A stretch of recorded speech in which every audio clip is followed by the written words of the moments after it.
Ja, hei værvenner. Dere ikke mange, men dere gode. Dette vel kanskje den nest siste værbloggen på en stund. Så hvis du vil følge med på den turen vi skal ut på nå, så må du rett og slett følge med på den kanalen som heter Spania-bloggen på YouTube. For på grunn av begrenset kapasitet på nettet, så kan jeg ikke laste opp filene begge plasser. I dag har vært en dag med relativt brukbart vær. Forholdsvis varmt, bortimot sånn 20 grader. Det skal ikke være like godt fremover. Nei, vi har tenkt å dra på bobiltur. Og da kommer det altså reisebrev. Sånn annen hver dag på den kanalen som heter Spania-bloggen. Men ikke på kaffebloggen, og ikke her på værbloggen. Dette solnedgangen fra i går. Etter den så skal dere få se en sensurert versjon av dagens kaffeblogg. Jeg vil anbefale å abonnere på kaffebloggen. Der får du se alt usensurert hvis du ser det på PC. Ja, hei igjen. Dette her en sensurert versjon av kaffebloggen. Altså, den forbudt i Tyskland. Det helt på trynet, synes jeg. Har du sett kaffebloggen på PC tidligere i dag, så kan du bare glemme å se denne, for denne sensurert.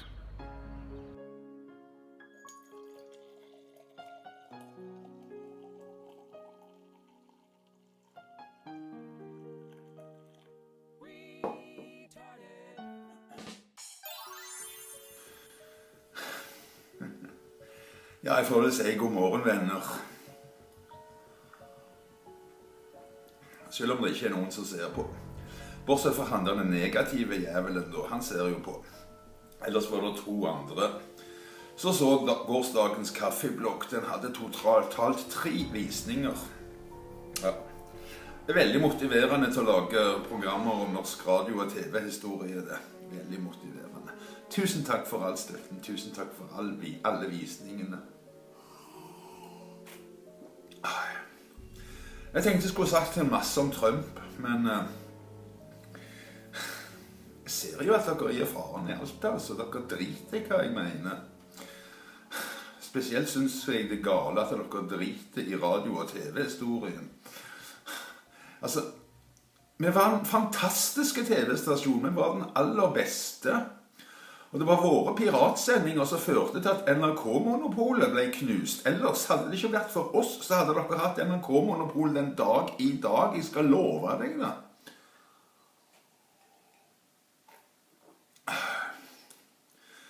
Så jeg vet ikke om jeg gidder å holde på å lage kaffeblogger lenger. Og også det problemet at den her ble helt sikkert også forbudt i Tyskland, så det betyr jo at du må ha PC for å spille den av. Jeg pleier jo ikke bruke PC i det hele tatt. Jeg har bare et gammelt trøskeverk som nesten ikke virker. Så derfor er ikke PC noe jeg bruker til daglig, for det at det... Men så logget jeg meg på her på den videobloggkontoen min, og der så jeg at det var noen som hadde drevet og kommentert nå igjen de 2 siste årene. Veldig mange hyggelige kommentarer som jeg aldri har fått lest. Vet du hva det skyldes? Det skyldes konflikten mellom Facebook, er det vel, eller i hvert fall mellom, nei, ikke mellom Facebook, det er feil, mellom Apple og Google. Så gjør at når jeg bruker YouTube på iPad, så får ikke jeg noen meldinger om at det har kommet opp kommentarer og sånt. Jeg må gå inn på hver enkel video, og så spille videoen, så kan jeg scrolle ned og så se om det er en kommentar skreven.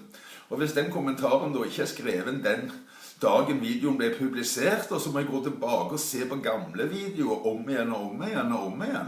Jeg vil ikke se mine egne videoer. Jeg ser de en gang, jeg ser de da uten lyd, bare for å se at alt ser ok.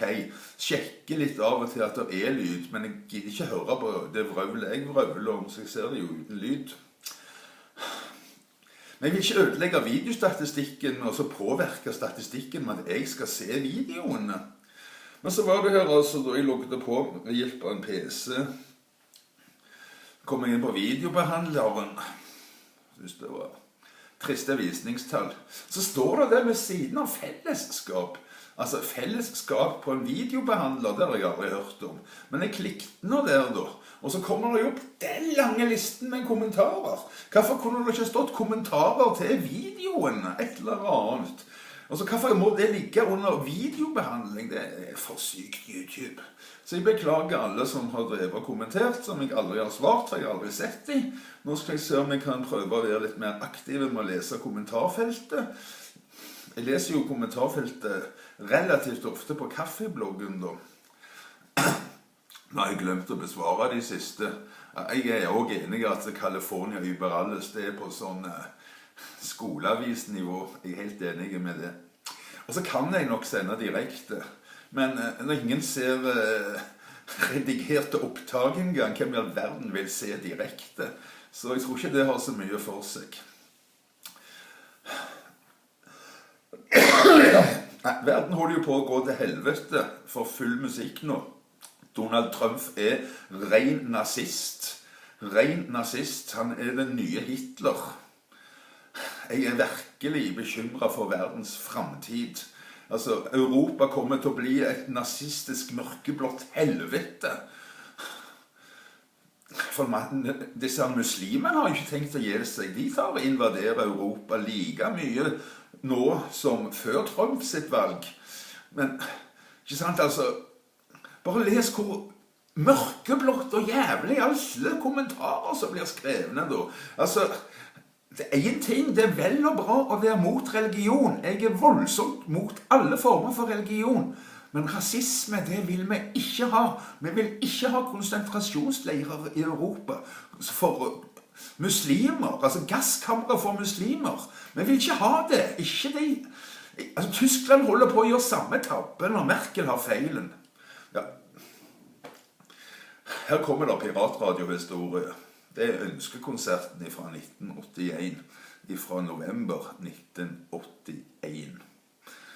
Helt sikkert garantert forbudt i Tyskland, så det er vel ingen som får se denne videoen heller. Ja, så var videoen lastet opp. Skal vi prøve å se den på en iPad?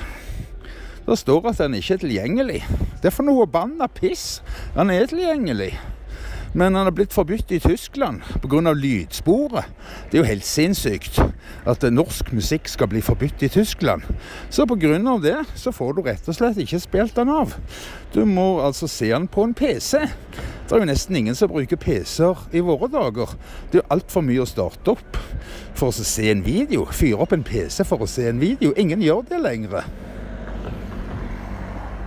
Disse piratsendingene ble foretatt fra Skjølvik, som er omdøpte til Ølvik. Jeg har jo tidligere vist oppsettingen av antennen der. 3. i andre, det er ikke mange dager til. Da er det 20 år siden Åse Klevelands farenskap ble fullbyrdet og RTV ble tatt av luften. Og her er mine siste ord. Mitt navn er Arild Helgeland. Jeg har vært redaktør for RTV i 5,5 år, og dette er min siste dag som redaktør. Vi blir tvungne til å innstille våre sendinger. Det er ikke noe på noen som helst måte har valgt. Vi blir tvungne til å innstille våre sendinger. Vi ville gjerne fortsatt og sendt de programmene vi har blitt kjent for all fremtid. Men nå blir vi tvungne til å innstille våre sendinger. Det kan du som ser på være med å forhindre med å sende oss støtteerklæringer. Du tar et postkort eller et brev, så skriver du «Jeg støtter ETV», og så sender du det i posten til oss, til ETV Nedre Blåsenborg 3 40 13 Stavanger. Og du kan også samle inn underskrifter, lage til en underskriftsliste, samle inn underskrifter i foreningen, i klubben, i menigheten, på skolen, på jobben. jo flere underskrifter vi får til støtte for vår virksomhet, jo større sjanse er det for at vi kan komme tilbake noenlunde raskt. Og det er aldri for sent å sende støtte. For det om vi nå slutter sendingene, så tar vi gjerne imot støtte om både 1 og 2 uker, og både 1 og 2 og 3 måneder for den slags skyld. Så bare fortsett å sende støttebrevene til oss. Og det jeg skal si nå, det hadde jeg egentlig ikke tenkt å si, men etter en lang samtale med en seer på telefonen i går, så ja, da lovte jeg å si det, sånn at da er det ikke noe vei utenom. Nå må jeg si det jeg har lovt å si. Jeg skal bare først poengtere at det viktigste er støttebrevene. Altså det er underskriften din som er viktigst. Men en annen ting er at vi har jo drevet ETV for egne penger i 5,5 år. Vi har hatt en del reklameinntekter. De har dekket ca. halvparten av driftsutgiftene. Den andre halvparten har vi betalt selv av egne midler. Og vi har faktisk klart å ende opp med litt gjeld. En gjeld som vi skulle betalt ned ved hjelp av inntektene utover våren og sommeren. Men siden det nå er slutt, så får vi aldri inn disse pengene. Så vi sitter med en gjeld vi kommer til å merke resten av livet for å ha drevet ETV. Det var ikke helt meningen. Så hvis du har mulighet til å støtte oss med noen kroner, det var det jeg lovte den seeren som ringte i går å si, at vi trenger faktisk litt kronasjestøtte også for å bli kvitt gjelden, sånn at vi kan raskere bli i stand til å komme tilbake. Som sagt, hvis du er i stand til å støtte oss med noen kroner, så har vi konto i Postbanken, og kontonummeret er 0539 389 7238. For det hadde jo vært herlig å bli kvitt litt av den gjelden som vi har fått, og som vi nå ikke klarer å bli kvitt, siden vi nå plutselig og uten noe logisk grunn blir tatt av lufta. Men som sagt, det viktigste er underskriftene. Det er først og fremst underskrifter vi trenger. Men som sagt, kan du hjelpe oss med noen kroner, så er ikke det av veien det heller. Men som sagt, underskriftene er viktigst. Send støtteerklæringer, det er det viktigste. Så skal vi gjøre alt som står i vår makt for å fortsette disse sendingene. Vi vet at det er mange som er, ja, jeg vil nesten si avhengige av våre TV-sendinger. Og når vi nå blir tatt av lufta, så er alt du kommer til å få se, det er et videospill, poker, hvor du må bruke telefonen og et ganske dyrt betalingstelefonnummer for å delta.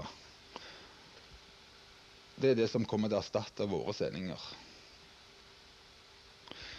Da vil jeg bare få lov å takke for oss, på vegne av alle ansatte i ETV, både nå og tidligere. Vi føler at vi har gjort en samfunnsnyttig jobb, og vi skal gjøre alt vi kan for å komme fort tilbake.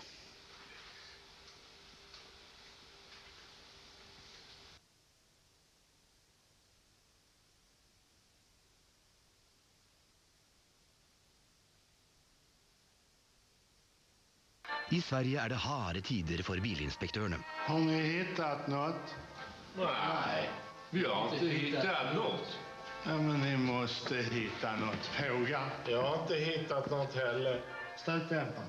Jag har checkat varenda jävla del. Oj då. Men det måste ju finnas något fel att hitta.